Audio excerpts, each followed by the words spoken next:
We try so hard to sound perfect in another language, to get every word right, every accent flawless. But the more we chase perfection, the less we actually speak.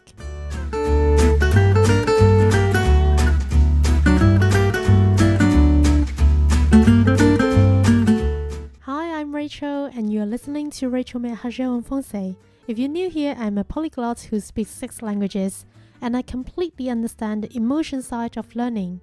The fear, the frustration, the endless plateau between levels, and the quiet pressure to feel like you never sound like a native speaker. In my last episode, I talked about the fear of speaking French.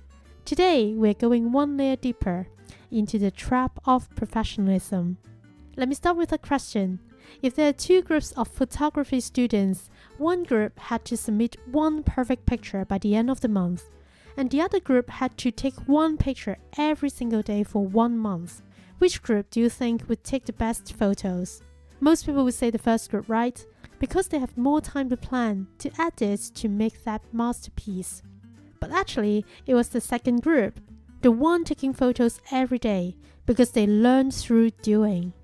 They made mistakes, adjusted, experimented, and improved naturally.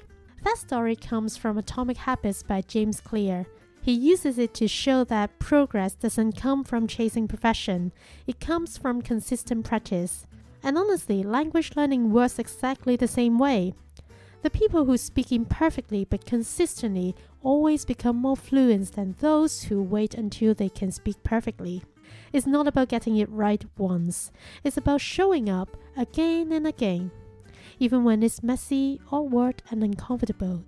When I first heard that story, I realized I've always been that first group, the one waiting for perfection, the one replaying voice notes 10 times before sending them, the one who thinks for 5 minutes before saying a single line in French. And maybe you've been there too. Imagine you're standing right in front of a French person. You could totally try speaking French, but you end up switching to English instead. Not because you can't, but because you don't want them to find out how bad your French really is. I used to do that all the time, and I thought I was being careful, but really, I was just stuck. Perfectionism doesn't make you fluent, it makes you afraid. Afraid of being wrong, of being judged, of sounding different. The truth is, no one learns a language by avoiding mistakes. We learn by making them. So I decided to treat French like those Group B students, just showing up every day, even imperfectly. And you know what? Everything changed. The moment I stopped obsessing over how I sound, French started to feel lighter. It stopped being something I had to perform and became something I could actually live. I started speaking more, not because my French was suddenly better, but because I stopped overthinking every single word. Conversations left more natural. I could finally focus on the person I was talking to, instead of that little voice in my head analyzing my grammar. Fluency isn't a reward for being perfect. It's built from hundreds of small, imperfect conversations where you show up even when it's messy and uncomfortable. So, if you are a professionalist language learner like me, here's what really helped me shift my mindset, and what might help you too. We professionalists treat every interaction like an exam. But language isn't a test, it's a tool for connection. Instead of asking, was that correct? Ask, was I understood? Every time someone understands you, you've succeeded. It's like dancing. If you only move when every step is perfect, you'll never feel the rhythm. Fluency grows when you stop judging yourself and start enjoying the conversation. So next time, just say it. Je prends le français, mais ce n'est pas facile. Your accent doesn't need to be perfect. The fact that you said it is already progress. And honestly, you'll never feel ready to sound perfect, which brings us to the next point. Confidence doesn't come before you speak, it comes because you speak. The first few conversations will be awkward. That's normal. Think of each one as a rehearsal, not a performance. When someone asks, tu veux quoi dans la vie? And just take a breath and answer simply, like for me, je travaille dans une école. Every time you do that, you're teaching your brain, I can do this. Confidence is built sentence by sentence. And once you stop overthinking and just start talking, you begin to notice something. You actually start enjoying the process again. Perfectionism kills joy because it keeps you focused on results, on test scores, on validation. But languages are meant to be lived, not measured. So find your joy again.